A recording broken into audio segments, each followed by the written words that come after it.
थके थे, सरोवर में जल पीकर पाद प्रक्षालन करने के पश्चात बाहर आए तो देखा महात्मा जी का दर्शन हुआ। महात्मा जी ने पूछा, ब्राह्मण तुम इतना दुखी क्यों हो, ऐसा कौन सा संकट आपके जीवन में आ गया?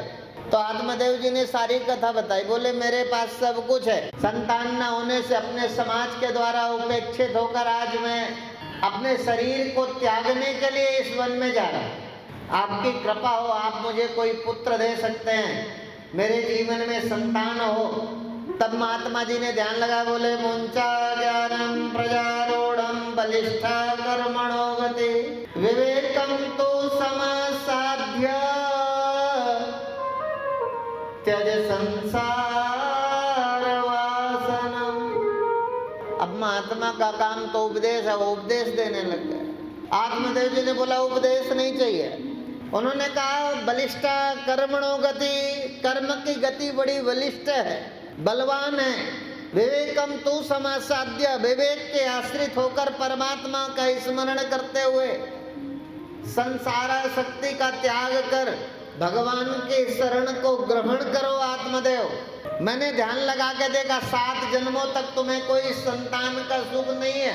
पंडित आत्मदेव कहने लगे, महात्मा जी मुझे उपदेश नहीं अभी अच्छा लगता, मुझे दे सकते हो तो मुझे मेरे जीवन में पुत्र हो, मेरी गृहस्थी पुत्र पौत्र से धन धान्य से भरी हो, ऐसा मुझे आशीर्वाद दो कि मेरी इस गृहस्थ जीवन में पुत्र का जन्म हो। मेरे जीवन में पुत्र का भाव है, आप कहते हो संसार की वासना का त्याग कर। तब महात्मा जी ने कहा मैंने देखा है, 7 जन्मावधि तो पुत्रो नैवच नैवच, 7 जन्मों तक तुम्हारे कोई संतान सुख नहीं है। ये तुम्हारे कर्म पूर्व जन्म के ऐसे कर्म हैं कि ये कर्मों की गति इतनी बलवान है, उसे मैं काट नहीं सकता। 7 जन्मों तक तुम्हें कोई पुत्र सुख नहीं है, तुम पुत्र मोह का त्याग कर भगवान की शरणागति को स्वीकार करो। तब आत्मदेव जी ने कहा ये महात्मा 7 जन्मों का देख सकता है, बलिष्ठा कर्मणो गति, मेरे पूर्व जन्म के इतने खराब कर्म हैं कि मुझे कोई पुत्र सुख नहीं है। तो ये महात्मा जी चाहेंगे तो कुछ भी दे सकते हैं। अब जिद करने लगे, बोले पुत्रादि सुखहीनोयम संन्यासा शुष्क एवै गृहस्था सरसो लोके पुत्र पौत्र समन्विता।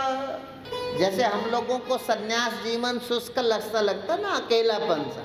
हम पढ़ लिख के बड़े होते, लगता है शादी होगी तो आनंद होगा, गाड़ी होगी तो आनंद होगा, पुत्र होगा तो आनंद होगा।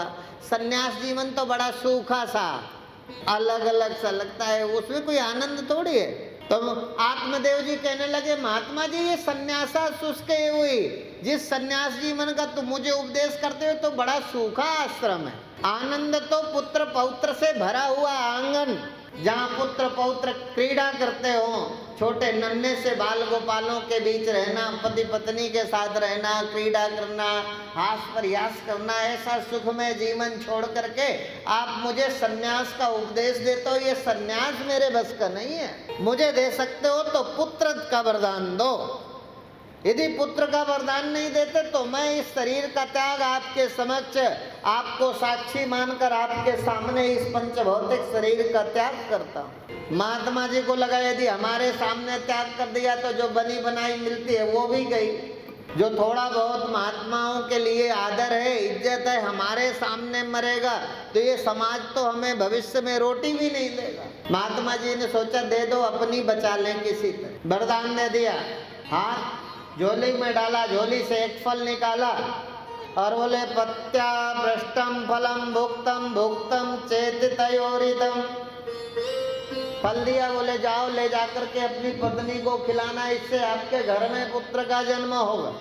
अब वो फल लेकर के घर गए, घर जाकर के धुंधली ने देखा आज आत्मदेव जी बहुत खुश हैं। पूछा ये क्या है?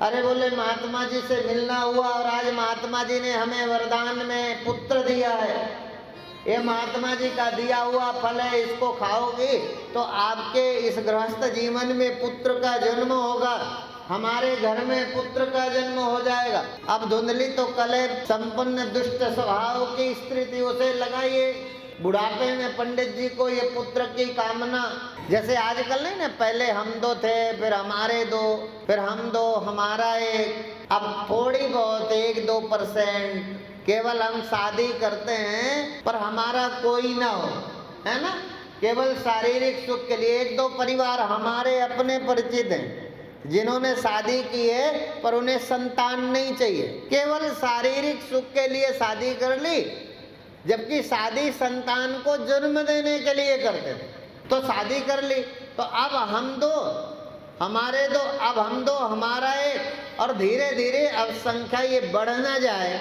इसका भी ध्यान रखें। उस समय धुंधली को भी कोई संतान नहीं चाहिए थी, पति आत्मदेव तो चाहिए पर संतान नहीं।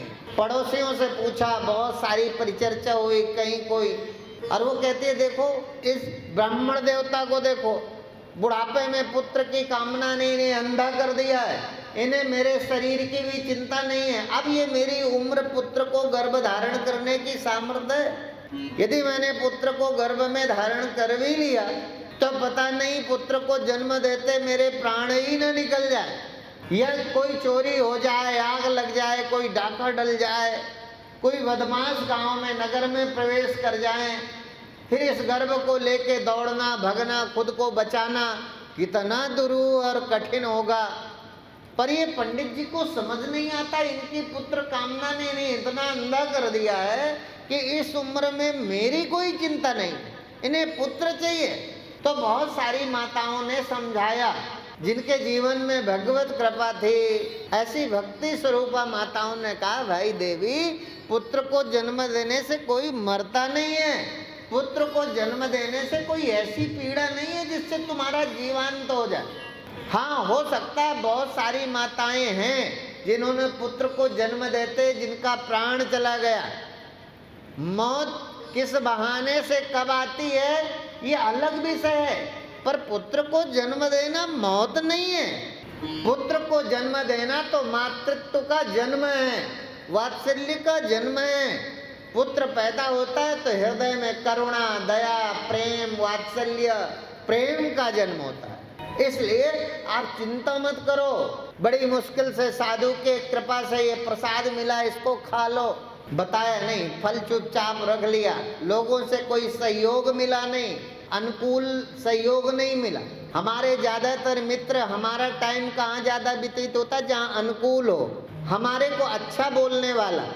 बहुत बार हमें कोई ब्लैकमेल इसलिए करता है कि वो हम पर सिंपैथी रखता है, हम सिंपैथी के कारण ब्लैकमेल हो जाते हैं। जिन परिवार के लिए हम मरते रहे उन्होंने कभी हमें धन्यवाद नहीं दिया, धन्यवाद तो वो लोग दे रहे हैं जिनके साथ हमने कुछ किया ही नहीं, उनका अचानक हमारे जीवन में धन्यवाद मिलता है। हमें लगता है देखो जिसके लिए हमने जीवन लगाया उसके जीवन में हमारी कोई वैल्यू नहीं, जिसके लिए हम एक दिन भी नहीं जिए वो हमारे सुख दुख में चिंता करता है, हमें धन्यवाद देता है। ये सिंपैथी हमें किसी के साथ जोड़ देती है, फिर समाज के लोग हमें ब्लैकमेल करते रहे। ये अचानक प्राप्त होने वाली सिंपैथी से बचना चाहिए। ये सिंपैथी हमें गलत मार्ग में ले जाती है। अकारण अपरिचित लोगों के द्वारा प्राप्त सिंपैथी, जो हमें जानता नहीं हमारे प्रति सिंपैथी क्यों है, उसकी नीयत को जानना और स्वयं को सुरक्षित रखना। ये कथा जीवन को जीने की एक कला है, विज्ञान है। जीवन को सुरक्षित कैसे रखा जाए। अचानक फल रखा हुआ था, एक दिन धुंधली की बहन घर में आई, बहन से सारा वृतांत सुनाया। बहन बोली चिंता मत करो, मेरे गर्भ है, तुम्हारे भले कोई संतान नहीं पर तुम्हारे पास भगवान का दिया हुआ धन बहुत है, मेरे पास संतान बहुत है। अब इस संतान के पालन पोषण के लिए मेरे पति के पास कोई पर्याप्त धन तो है नहीं, खाने को घर में व्यवस्था नहीं है। यदि आप थोड़ा सा धन दे सको तो मेरे पति को कोई आपत्ति न होगी, मैं जन्म देकर अपना पुत्र आपको दे सकते, और मैं इस बात का प्रचार भी कर दूंगी कि 4-6 महीने बाद मेरा बालक खत्म हो गया, उसका भी लाभ मिलेगा कि तुम अपने पति से कहना तो वो मुझे बुला लेंगे, तो मैं उस बच्चे का पालन पोषण भी कर दूंगी, ये भी आपको झंझट उठानी नहीं पड़ेगी। इससे आत्मदेव जी की कामना भी पूरी होगी। पर आज से आप जो है गर्भवती होने का नाटक प्रारंभ करो, घर में अपना छिप कर रहो, गर्भवती हो ऐसा प्रचार हो जाए, किसी को कोई शक न रहे। और महात्मा द्वारा प्राप्त फल गाय को खिला देते हैं, जिससे ये भी पता चल जाएगा इस महात्मा के फल में सामर्थ्य कितना है। धुंधली को लगा ये अच्छा है, क्योंकि ये धुंधली के मन का प्रस्ताव था, तो बहन का प्रस्ताव अच्छा लगा। वैसे ही किया जैसा बहन ने बताया। कालांतर में धुंधली के बहन के घर में पुत्र का जन्म हुआ। वो पुत्र को चुपचाप चोरी से धुंधली की गोद में दे दिया और आत्मदेव को सूचना कर दी कि धुंधली के जीवन में पुत्र का जन्म हुआ है। अब आत्मदेव जी तो पुत्र की कामना में, आज पुत्र हुआ है, प्रसन्नता में झूमने लगे, नाचने लगे, ब्राह्मणों को बुलाया, मांगलिक कार्यक्रम दरवाजे में प्रारंभ हो गए। सुमधुर संगीत के साथ सब लोग एक दूसरे को बधाई देते हुए इधर पालने की समस्या हुई, पर वो योजना के अनंतर ठीक धुंधली की बहन ने वैसे ही किया जैसा धुंधली के साथ प्रस्तावित था और आकर के पालने लगी। पर 1.5 माह के पश्चात आत्मदेव के घर में वो गाय जिसने संत द्वारा प्राप्त प्रसाद था वो खाया था, 1.5 महीने बाद वहाँ गाय के गर्भ से भी एक मनुष्य रूपी बालक का जन्म हुआ। वो इतना सुंदर था कि सारा क्षेत्र दूर दूर से गांव के लोग दर्शनों के लिए आने लगे। उसका नाम गोकर्ण रखा। धुंधली ने कहा ये मेरा बालक है, इसलिए इसका नाम मेरे नाम के साथ होगा। गर्भ में मैंने धारण किया, जन्म का प्रसव पीड़ा को मैंने सहा है, इसलिए मेरा पुत्र है और इसका नाम मैं रखूंगी। आत्मदेव जी ने कहा आप रख लो, कहीं कोई विरोध नहीं है। उसने कहा मेरा नाम धुंधली है, इसलिए मेरे पुत्र का नाम धुंधकारी होगा। पर कालांतर में गोकर्ण पंडितो ज्ञानी धुंधकारी महाखला। अब वो दोनों बालक एक ही आंगन में जब बड़े हुए तो एक पंडित निकला। वो रोज मंदिर जाता है, माता पिता को सुबह उठता है तो माता पिता को प्रणाम करता है, नहा के मंदिर जाता है, भगवान का दर्शन करता है, गीता और उपनिषद की शरण में है। गोकर्ण पंडितो ज्ञानी, गोकर्ण महान पंडित हो। पर धुंधकारी महाखला, वो बड़ा हुआ तो उसने दूसरे को दुख देना शुरू कर दिया। वो दुष्ट प्रवृत्ति का निकला, वो बच्चों को मारने पीटने लगा। तभी आत्मदेव जी को दुख हुआ कि जिस बालक को लगा ये बालक ना होता तो ही अच्छा था, बालक होकर रोज लेना, रोज दुख। उसके पापाचार से तंग होकर आत्मदेव जी दुखी हो गए। दुखी होकर अपने ही आंगन में बैठकर अश्रुपात कर रहे थे, रो रहे थे। भाग्यशाली है वो परिवार जिनको अपनी संतानों के कारण रोना न पड़े। आज रो रहे हैं। तब गोकर्ण मंदिर से जब वापस आए, पिता की आंख में आंसू देखे तो कहा बोले देहिनोऽस्मिन् यथा देहे कौमारं यौवनं जरा तथा देहांतर प्राप्तिर्धीरस्तत्र न मुह्यते। देहिनोऽस्मिन् यथा देहे, देहिनोऽस्मिन् यथा देहे कौमारं यौवनं जरा तथा देहांतर प्राप्तिर् धीरस्तत्र न मुह्यते। बुद्धिमान लोग शरीर के धर्म को अपना नहीं। तब गोकर्ण जी ने कहा देहोस्ति मांसरुद्रे विमतिं त्यजत्वं जाया सुतादिषु सदा ममतां विमुंच।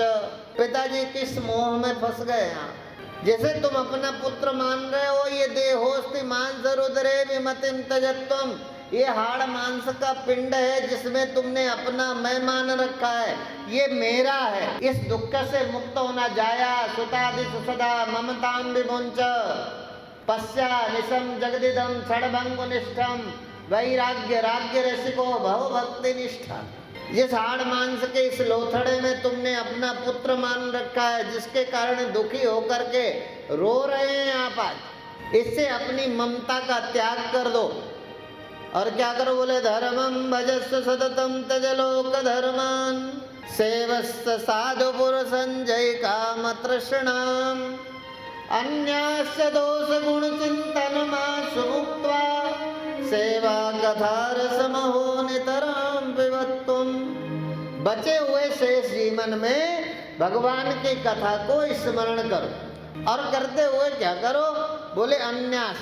तो धीरे धीरे क्या होगा, जीवन में आनंद का प्रादुर्भाव होगा। अब गोकर्ण से उपदेश प्राप्त कर पिताजी वन में चले गए, एकादश स्कंद का पाठ करते हुए। इधर गोकर्ण जी तीर्थ यात्रा में चले गए। अब धुंधकारी अकेला था।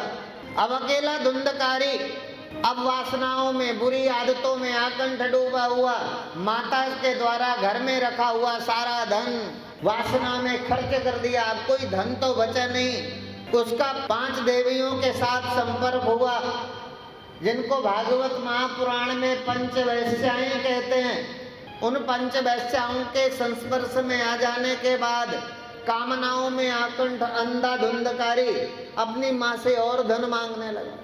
माता ने कहा, बेटा कोई धन तो है नहीं, पिताजी रहे नहीं, भाई आपका चला गया है, घर में कोई कमाने वाला नहीं, जो था सारा का सारा धन मैंने आपको दे दिया। तब श्री सूत जी महाराज ने सौनकादि 88,000 महर्षियों को यही तो सुना है। बोले पितुर्युपर देतेन जननी ताडिता व्रसम क्ववित्तम तिष्ठति ब्रूह निश्चय लत्तया न चेत। अब कामना में अंधा धुंधकारी संस्कार विहीन संतति का परिणाम हम सब देख सकते हैं। बाल पकड़ लिया माँ का और बोले मैं तुझे अपनी लातों से मार के तेरे प्राणों को हर लूंगा, नहीं तो मुझे रखा हुआ धन दे दे। अब देखा माता ने कि ये तो बिल्कुल मारने पर आमादा है, इसके द्वारा बेइज्जत होने से अच्छा है कि जैसे धुंधकारी इधर हुआ उधर हुआ, रात के अंधेरे में कुआं में कूदकर अपने प्राण दे दे। अब घर खाली हो गया तो जो 5 वैश्याओं से जुड़ा था उनको घर ले आए। 5 को घर में रखा, रहने लगा, उनकी कामना के लिए चोरी करने लगा, धन संग्रह करने लगा। एक दिन राजा का धन चुरा लिया, है ना। फिर राजा के सिपाही, अब तो उन वैश्याओं ने सोचा ये ढूंढते हुए राजा के सिपाही पकड़ेंगे, हमें भी दंडित करेंगे। उन्होंने धुंधकारी को ही निपटा दिया। सोए हुए धुंधकारी को चारपाई में मंजे में बांध दिया और बांध करके जब मुंह दाब के मारने लगे, मरा नहीं। समझ आए, दुष्ट जल्दी मरते नहीं है। तुम्हें लगता है दुष्ट फलते हैं, ये फलते नहीं है, ये जल्दी मरते नहीं है। तब जलते हुए अंगार लेकर के तप्तांगर समूहश्च तन्मुखे ही विचिक्षुपु, तब जलते हुए लकड़ी के अंगारे मुंह में ठूस के मार दे।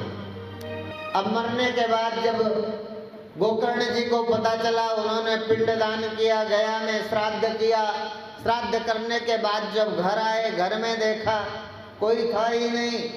पर जब रात में घर में सोए थे तो कभी कोई भेड़ के रूप में, भैंसे के रूप में, अनेक रूपों में एक प्रेत बार बार आकर के धुंधकारी के सामने खड़ा होता।